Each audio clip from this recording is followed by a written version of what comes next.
Q&A back channel. So if you have a question, add it to the Q&A sheet, and then either Gina will respond during the webinar, or she'll read me the questions at the end, and then I'll be able to answer them. So speaking of Gina, we are tag teaming this webinar today. She is always behind the scenes, my go-to girl. She is a question ninja and only the best. So Gina, you want to introduce yourself? Hey everybody, hope you're doing okay. And after this, I hope you go out and get some of the fresh sunshine. Welcome back. Today we're going to be talking about Google Drive. I think that a lot of us find that Google Drive can be kind of a headache. So we're going to show you some tips and tricks today. I am the one-to-one coach from Garland High School. But if you ever have any questions, shoot me an email. I'll be happy to help anybody out. My email is ggking@garlandisd.net, and thanks for tuning in today. Okay, for those of you that don't know me, I am the one-to-one coach at South Garland. My name is LaShaka Wesley Hosier, and just like Gina, I'm here to help. So if you guys have questions, email me, shout me out on Twitter, do something, just get a hold of me, and I'll be more than happy to answer any questions you have. Okay, so what we're looking at today, just basic skills for Google Drive include being able to create folders, searching, links, the left menu versus the right click menu, intermediate, setting expiration date for files, changing ownership and restricting sharing options, and then advanced, definitely shared drives, which I love, they're amazing, translating documents, sharing the file publicly, and then if you're not aware, Google actually allows you to upload Microsoft, Excel, Word, all of the Microsoft products, and you can now edit them in Google. So I'm going to show you guys how to do that today too. Okay, so let's head over to the Google Drive. All right, so when you open your Google Drive, this is similar to what it will look like. Now, as you can see, I've got kind of my folders in the middle, and then my recent things that I've been working on are going to be up here at the top for quick access. So if you don't have folders in your Google Drive, you would just have a list of files here. And there's two ways. I choose to do mine in tiles, so I can kind of get a mini picture of what those things are. But you can also, if you click this button up here, turn it to list view. And so now you can see I've just got this giant list. So it'll give me the little icon telling me it's either a slide or a doc, or here's a Word document, here's a Google drawing, okay, a PDF. It's going to tell me what these things are, but I don't get to see pictures of them anymore. So I'm more of a visual person. Most of the time I can just look at a document and I don't even have to, figure out what the name is. I can be like, oh yeah, that's this, and I know where it goes. So you can decide what type of view you would like. Again, I personally do the little tiles just because it's easier for me. All right, so here on the left side of your Google Drive, you have your priority drive. Now, one of the awesome things that you can do in priority drive is create a workspace. These are really cool. You're just going to click the create button, give it a title. So if I wanted to create one just for South, then it's going to allow me to add files based on what it thinks I need. So you can see it gave me some prompts here.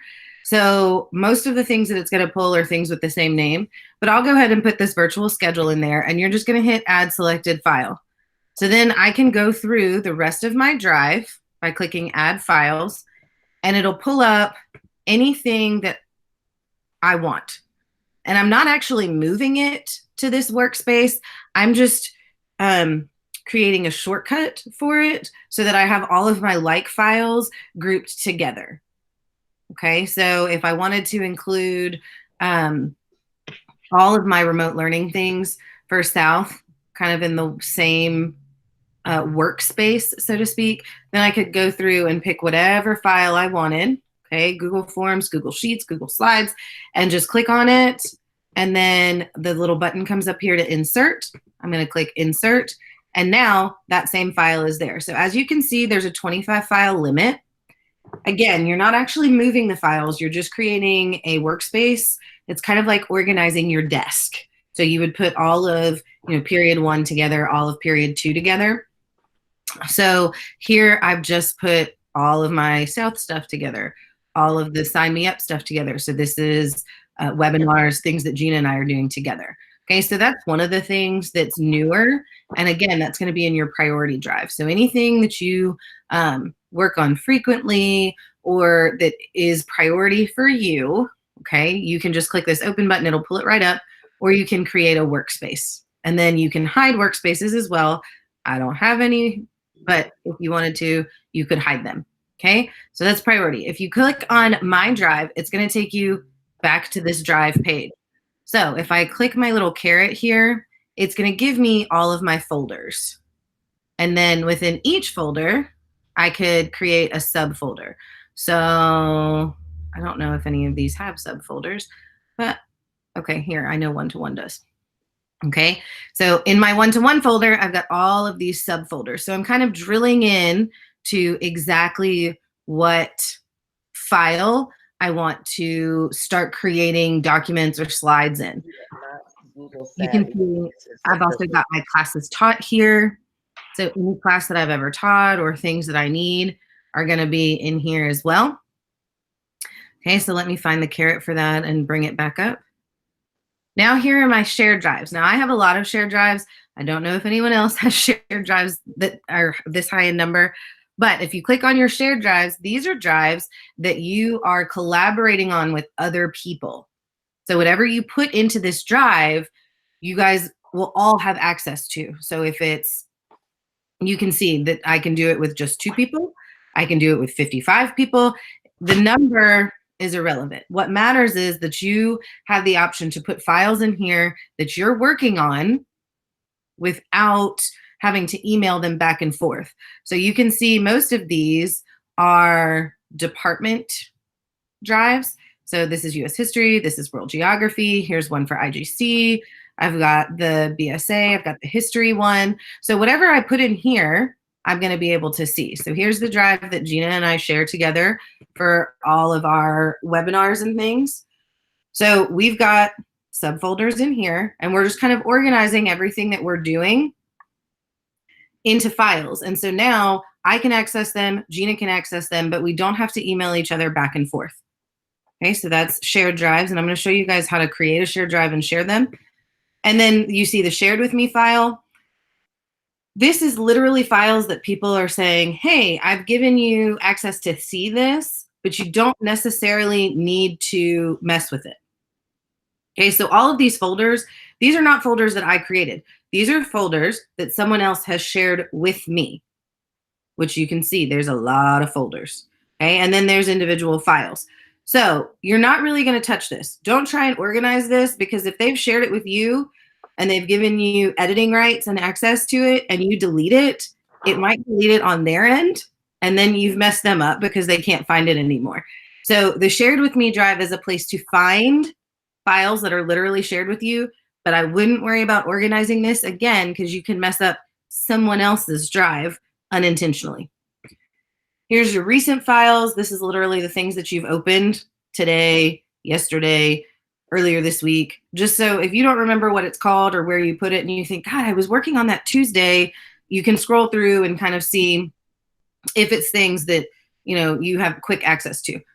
Your starred files, it's exactly what it sounds like. These are files that you've gone in and starred with right click, showing that they're important to you. So if you need to get to them quickly.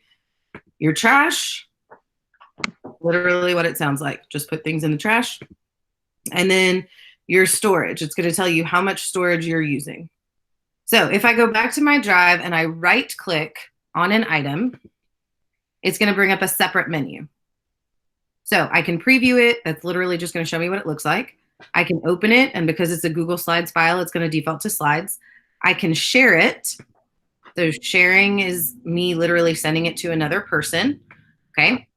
I can get the shareable link, so I can send it out so other people can view it.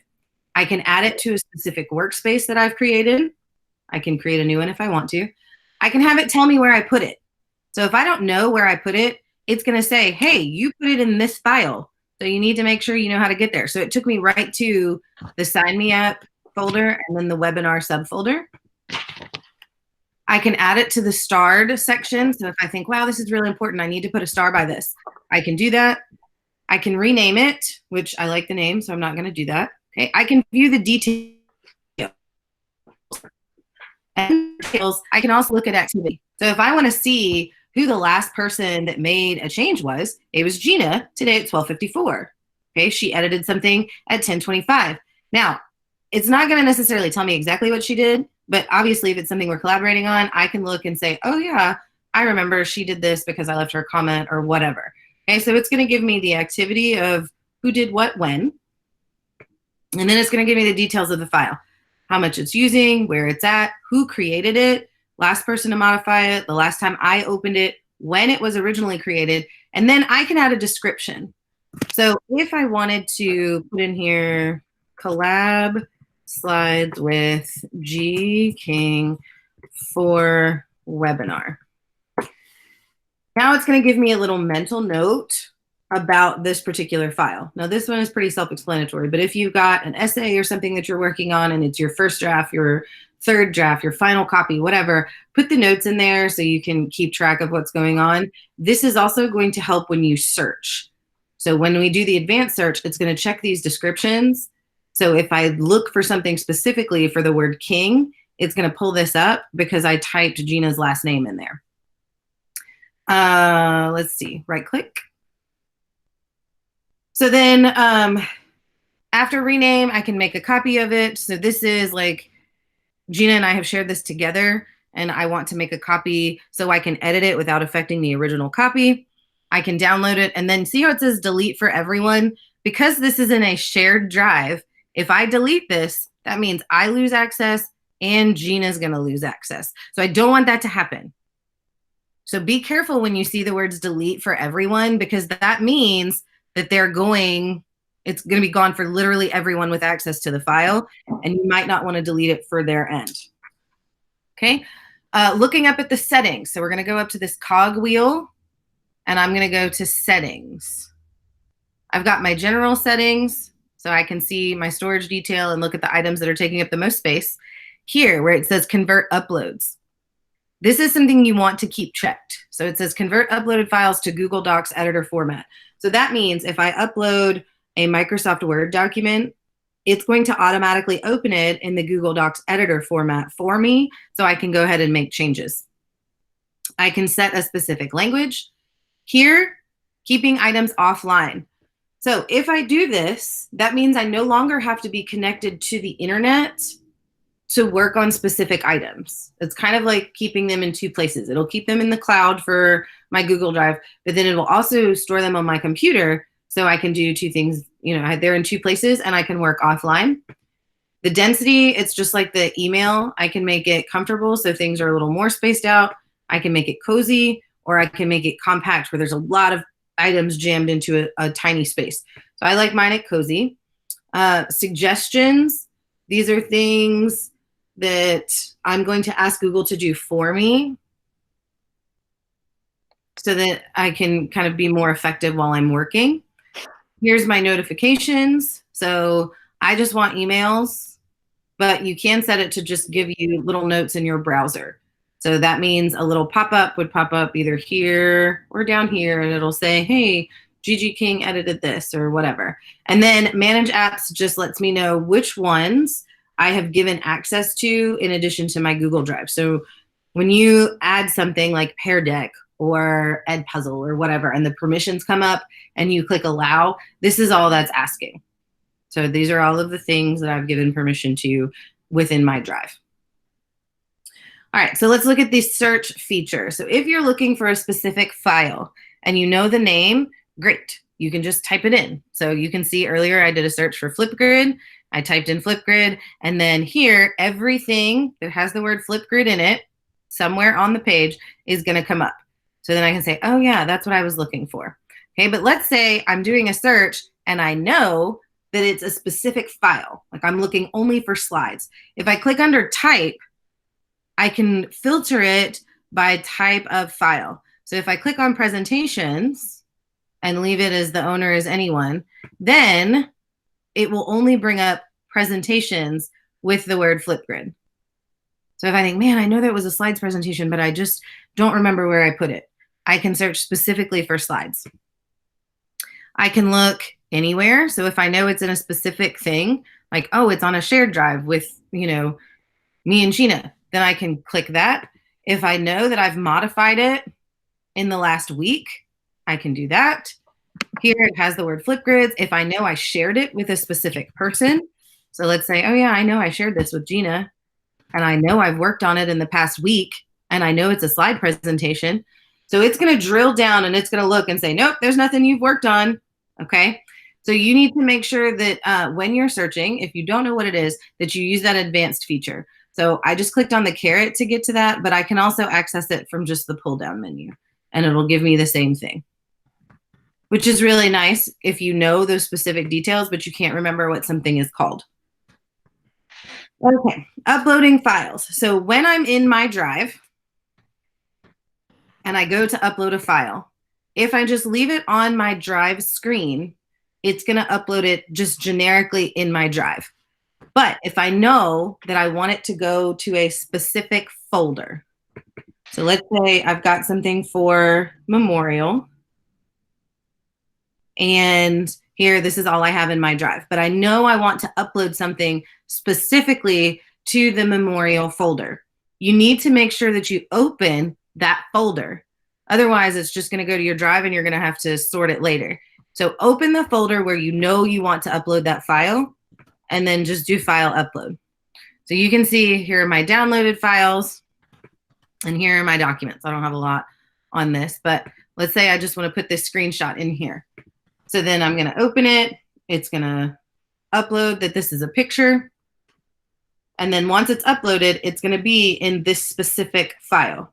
Now, when I go back to my drive, it's going to show on my recents, but it's not going to be unfiled anymore. I know right away that it's going to be in this MPA folder. I can also upload an entire folder of things. So if I wanted to add a subfolder, let's say for MPA, I want to do one for lesson plans. Or if I'm doing a unit, a specific unit, or a specific topic in a subject, and I want to upload that, here I just click folder upload. And now everything within a specific folder, so here's my screenshot folder, everything in this folder is going to be uploaded. Now, as you can see, I take a lot of screenshots normally for click pages and things. But if I do that, I'm only going to do it if I trust the site, right? So you want to make sure that what you're uploading isn't corrupt and that where you're uploading it to is a safe space. I know Google's safe, so I'm going to hit upload, and then I can see it will upload all of my screenshots, and it's created this subfolder within my NPA folder automatically for me. I didn't ask it to do that, but it did it. So I'm going to cancel that because I don't actually need those there, okay? And then I'm going to delete it because if I don't, I will never remember to do that, okay?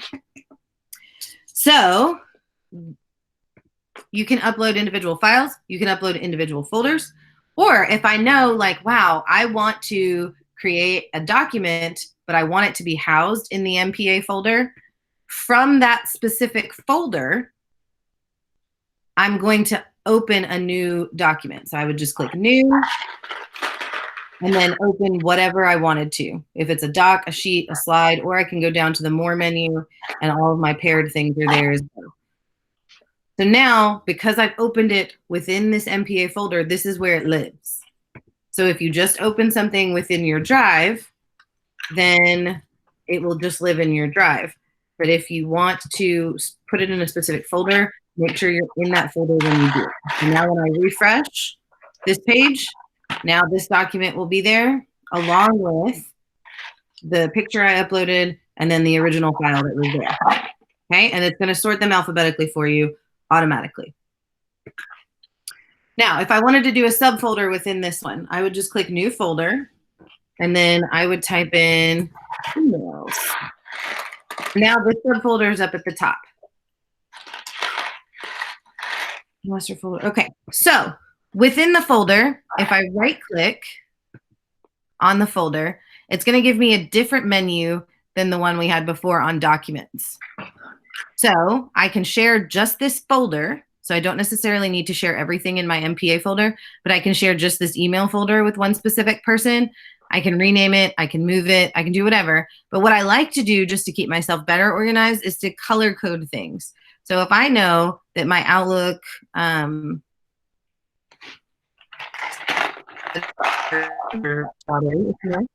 can match my email folder to match the color of my Outlook so that my rainbow organization is still intact. My emails are orange in Outlook. I want my emails are strawberry, excuse me. My emails are strawberry in Outlook, so I want them to be strawberry in Google as well. Another thing you can do within the folder, if you go to details, you can add another description. So I'm going to make this copies of emails sent during remote learning. I guess I should spell emails correctly if I want it to actually sort based on that word, right? Okay, so now I've saved it. My description is there. I can see everything. It's going to be inside my MPA folder as a subfolder. And then here's the color, and I can see the activity that I've created this subfolder under my MPA folder. Okay, so if I want to change the details, I can do that, and it's going to give me the same type of information. So here's my emails folder within my MPA folder. Now, one of the things that it recommends for educators, and I think this is an excellent idea, is to create a master folder. So if I go back to my drive, you can see that I've got my classes taught folder. One of the things that educators should do is sort by year.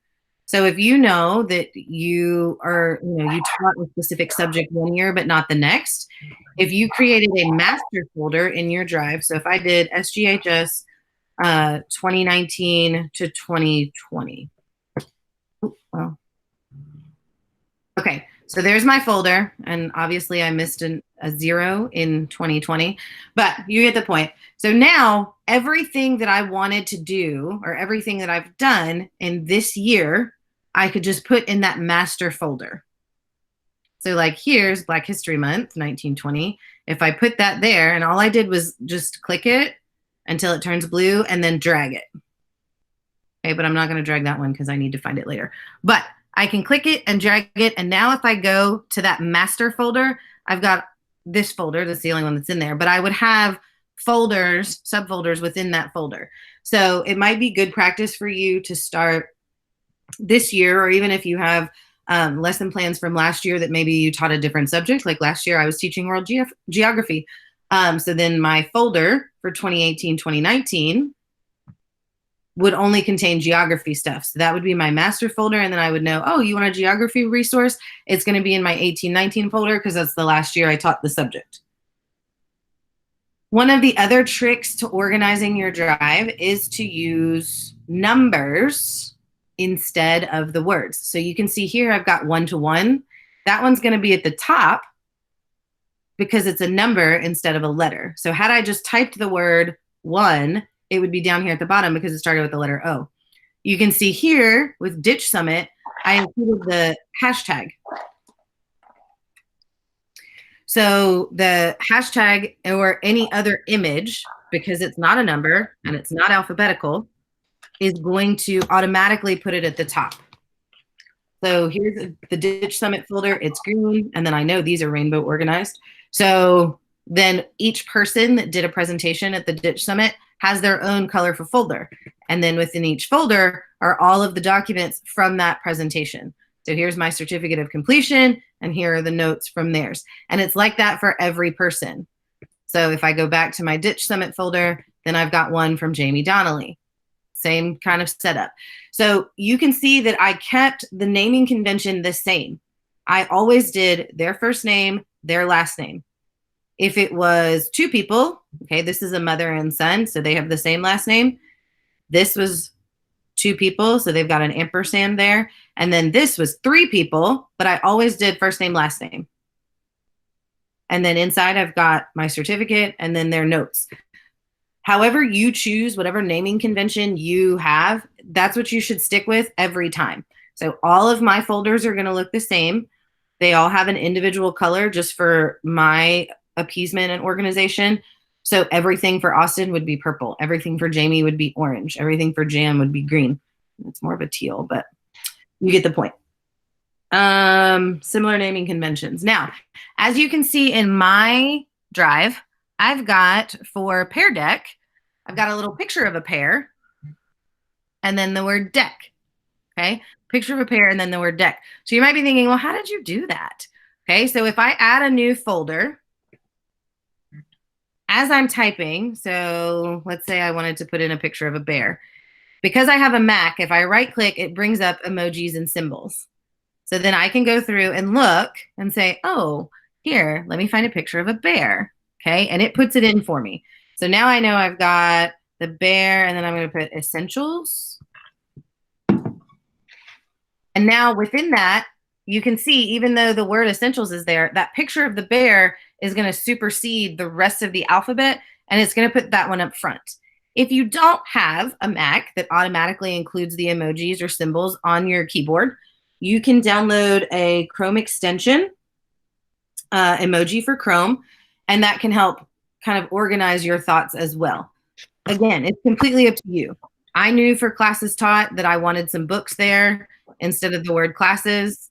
So this is all of the classes that I've taught, and there's the little books. If pictures don't work for you, don't use pictures. Do whatever works for you. If I had a file and I wanted it to be in more than one place, okay, so I'm in my drive and I know that I want this Google Drive webinar in more than one place. Okay, I'm going to click it and then I'm going to hit Shift Z, Command Shift Z.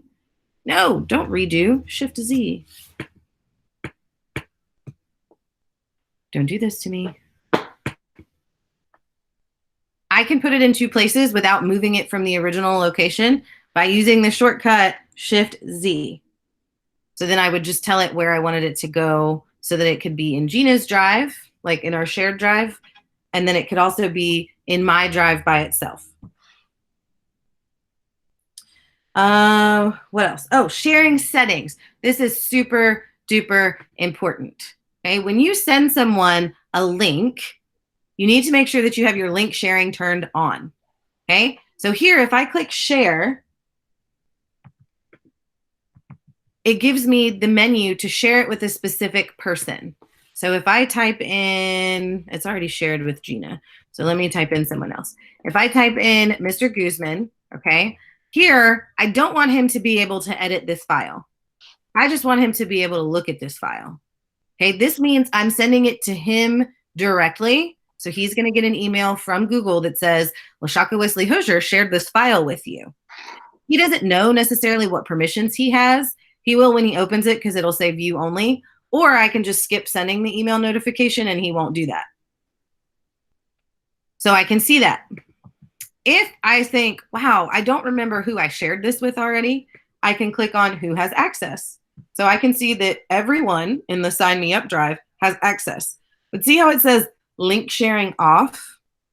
Now later today, and I'll do it now, but I always post the Google Slides and the webinar on the staff classroom for South. So I want to create my link, okay? And that automatically turned this to on. And then it gives me a couple options. I can allow external access, meaning anybody outside of GISD can do that. Anyone with the link can access this file. But I don't want that to happen. I want to keep it in-house, okay? So I'm just going to leave it here. And now it says people at Garland ISD with this link can access. So that means only if they have the link. If they don't have the link, they can't get to it. So to share this, like if I was going to send it in an email or post it on Google Classroom or wherever I wanted to share it, I would just copy this link. And then I could go to my email and I could create a new message and then I can paste my link there. Now it's going to create a little preview and tell me it's a Google Slides presentation. Okay. The difference between link sharing and sharing is very important. If you're sharing, you're sending it to just that one person or maybe a group of people like your PLC team or the administrators. If you create a link to share, that means anybody with the link can view it. When you share it with someone, you get to decide if they can edit it, if they can comment, or if they can view it.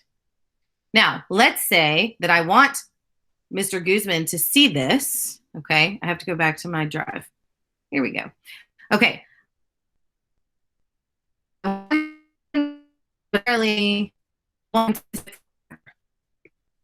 Okay, like I don't know if you do this all the time.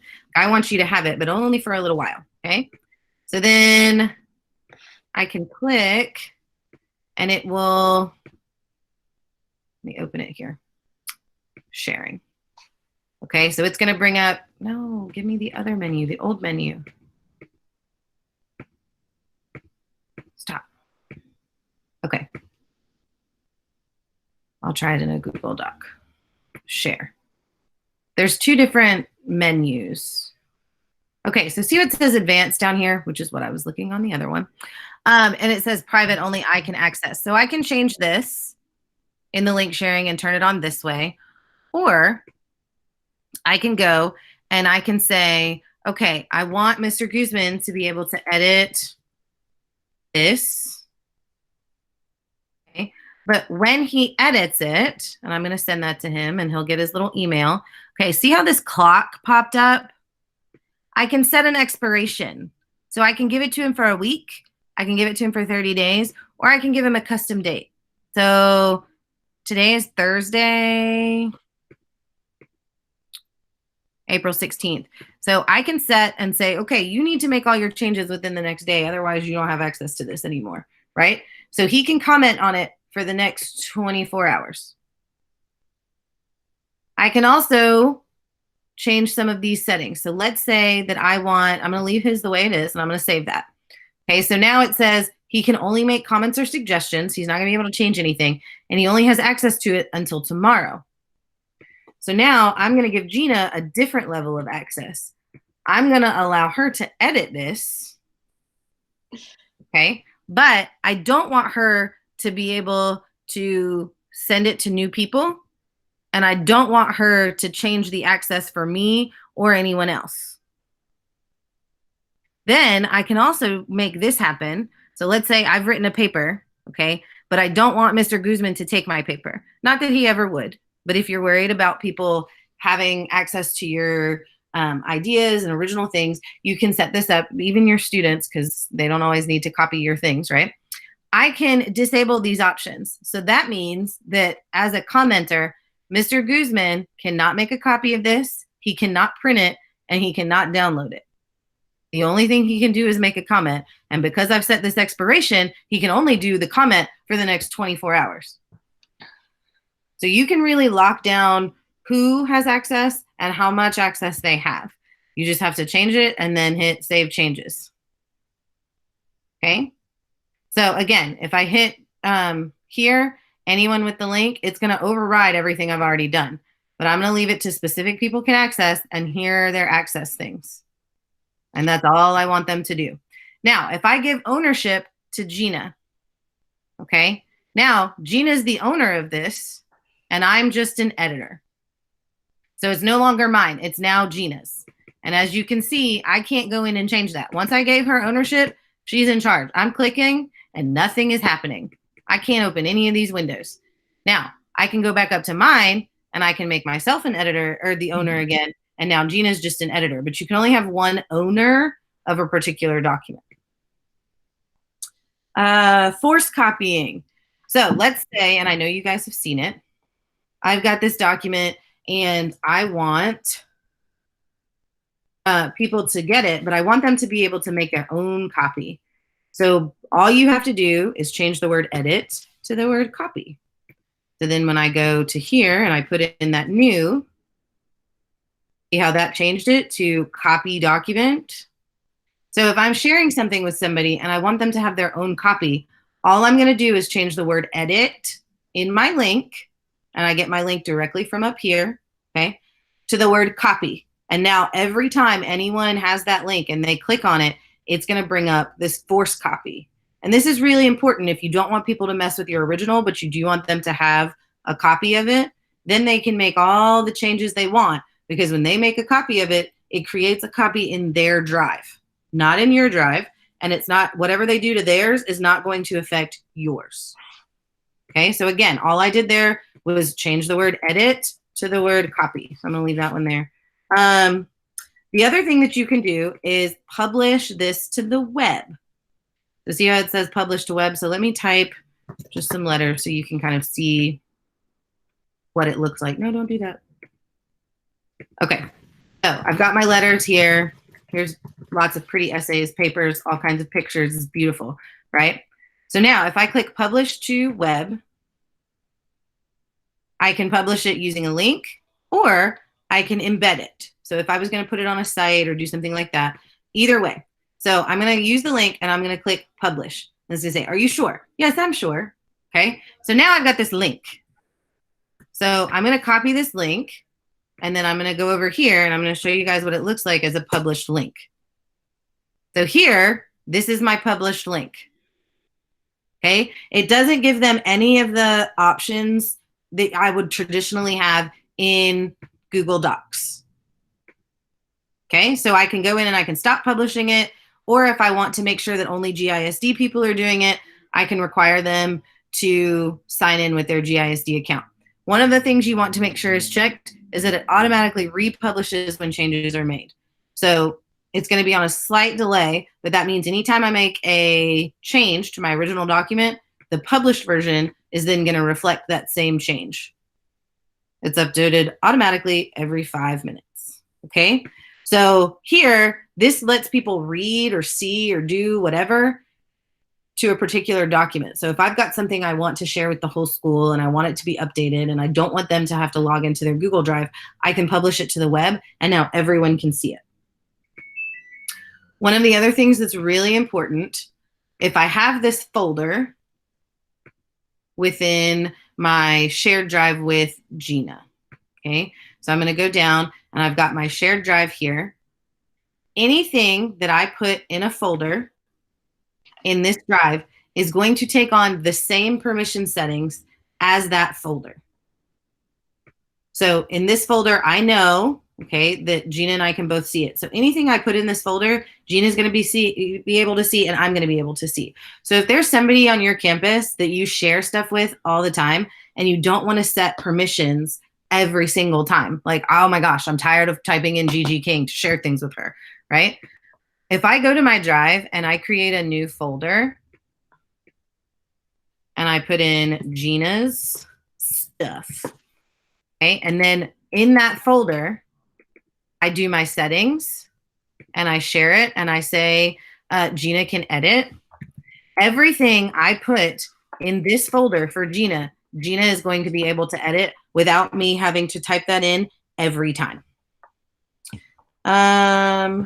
So for shared drives, and this is really easy, and this is the last thing, I can go to new, okay, and see how it says new shared drive. So I'm going to type in example drive, okay? So now it's going to create my shared drive. And it gave it a picture, okay? And now it says it's empty. But I want to add members, but I don't want everybody to do everything. I just want people to see it. So here are the different levels. And I'm going to be reading. That you can give access to for shared drives. So if I was going to create a drive with Gina, I would make her another manager, meaning she can manage the content, the members, and the settings, okay? If I'm going to be sharing it with other people that I trust, I'm going to make them a content manager. They can do everything with files, including delete them and move them. If I just want people to put their stuff in there, but I don't want them to be able to delete files or move them out of this folder, I'm going to make them a contributor. So they can put stuff in, they can't take stuff out. Commenter is just what it sounds like. They're only allowed to make comments on things. And then viewer, they're only allowed to look at it. So when you create a shared drive, you need to make sure that you're giving the appropriate people the appropriate access levels to make sure that you're not kind of blocking anyone out. Because sharing permissions can be funny. And I know we've all seen where we click on it and it'll say you do not have access or this person has an admitted access. Make sure that you've set all of your sharing things before you send that link or before you send that email. And I know we've all done it, and you get really fast and you think you shared it and you didn't, or you set it in view only mode instead of edit or whatever. But just double, triple check before you send it. Okay. I think that's it. So Gina, go ahead with the questions. Okay, we've had a couple questions about Google Classroom. You know how when your students turn in their assignments on Google Classroom, that all of a sudden you go into your drive and you just see a million of one presentation or one doc. Yeah. Is there any way to help manage that? So you can see here, if I go to my classes taught, right, I have a classroom folder. So every one of your Google Classrooms that you create creates a folder. Whether you know it or not, it puts a folder in your drive. So these folder names are the exact same as my Google Classroom names. Okay, so if I go into, let's say, slides.google.com, and I'm just searching for something that I know I saw somewhere, because you know how Slides doesn't let you do folders. Correct. Then I'm going to see all of my, my 7th graders turning in their mythology presentations. Right. All of that is going to pop up.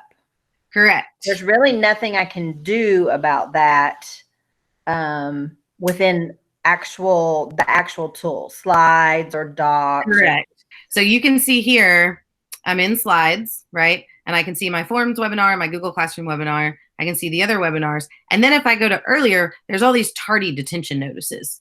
Now, I have an Autocrat set up to create tardy detention notices for South, and that's why it was on March 6th. I didn't go in and actually create this. This was automatically generated, okay? But because my Autocrat is there, it's going to tell me like, oh yeah, this is, something you did, even though I didn't do that. So I know that I'm not going to touch that. Now, the way that you can sort faster is to check and see if it was last opened, or if it's owned by you or not owned by me or owned by anyone. But within each individual tool, there's not really a way to organize that. What you can do in your drive, like I did, I took all of my Google Classroom folders and put them in a Classroom Master folder. So you can see here, these are all assignments, okay, of different things that I don't necessarily need. Like I don't need the SGHS government grades for B5 and B5 and B5 again, and again, right? But they're there, and I'm going to leave them here in this. So if I click on my Impact Team folder, because I know they're actually turning in work, here I can see everything, every assignment that I've created has its own little subfolder. So then if I go in here, I'd be able to see students' work, okay? But as outside of your drive, there's no way to organize that stuff. Right. And the other question about Google Classroom is, let's say I have a hyperdoc on the Scarlet Letter, and I'm researching the time period, I'm watching videos, or I want my kids to do that. So I post it in Google Classroom. Then I go back to Google Drive, and I want that to be in a 2019-2020 folder, and I have a subfolder called Unit 1. If I post it in Google Classroom, it doesn't take it out of that folder. It doesn't really care where that document is because it creates a template, correct? Correct. So you can, especially if you're making a copy for each student, everybody is going to get their own copy. So it's like you printed off old school paper worksheets and you're handing them to a child. And that's their copy to keep. So if you want to move it, you can move it. But it doesn't necessarily change the fact that it's in Google Classroom. And when you edit your original document, it's not going to change the document that you've posted in Google Classroom. Okay. So Miss Karen says, I was thinking about organizing my classroom folder for simplicity, but was concerned if she did, if I did it, would keep Classroom from finding it. No, Google Classroom. Attach it, right? Right. I mean, it'll find it wherever because it's already there. So it's, when you organize them, it's not going to do anything. Like I put all of these in my classes taught folder within the Classroom folder, but Google Classroom can still find all of them without any trouble. Okay. And I think that was all the questions. And I even kind of had to think back through that as well. Yeah. Some of those, I mean, those are good questions if you're unsure what's going on. Like how would Google thinks. Yeah. Which if you're doing it, if you're, when you're in your Drive, if you're creating those folders and using the subfolders and you're using some type of colorful organization system and all of my B1 stuff is going to be red and all of my B2 stuff is going to be blue, then that could even be the same system that you use in class when we get back to school. So all of your supplies for that class are red, or all of the folders you're organizing are red, so that you've got some type of color consistency within your organization. Now, color doesn't work for everybody. Some people need visual clues. Some people just like words. It doesn't really matter as long as it works for you. Now, I did see while I was researching this that some people go over the top extra and they have created a Google Sheet with the location of all of their files should something ever happen to them. They call it indexing. That is next level organization. I mean, I'm organized, but I didn't ever think I would need a Google Excel or a Google Sheet with all of the locations of all of my files. But if for whatever reason you want to do that, if you just look up Google Drive indexing, like if you Google that, it will give you templates. It will show you examples of the way people have done it. The only thing that might be good for me would be if I had something shared with my PLC team and I wanted them to know kind of where I put things, and we wanted everybody to be able to access that, then I would create a sheet and share that sheet with them. But as far as like personally indexing, I feel like that's next level organization. So again, that's up to you. Do whatever works for you. Yep. Okay, I think that's all the questions we have. Sweet. So let me go back to this. Boom. Yay. Okay. So next week we will be doing Pear Deck, which if you haven't used Pear Deck, it is an amazing tool that does so many cool things. But before we do that, we have to do Google Slides, because Pear Deck works within Google Slides. So you kind of have to learn about Google Slides and the tips and tricks for that first, and then get the add-on Pear Deck and use those tips and tricks. So if you want to know about either one of those things, join us Wednesday at 11 for Google Slides, Thursday at 1 for Pear Deck. If you haven't signed in, sign in. Other than that, I hope you have an excellent weekend and a happy Friday tomorrow. We'll hang around for about 5 minutes to ask answer any questions you might have to ask. I want to leave my house too. Okay, I'm being stupid again. So how do you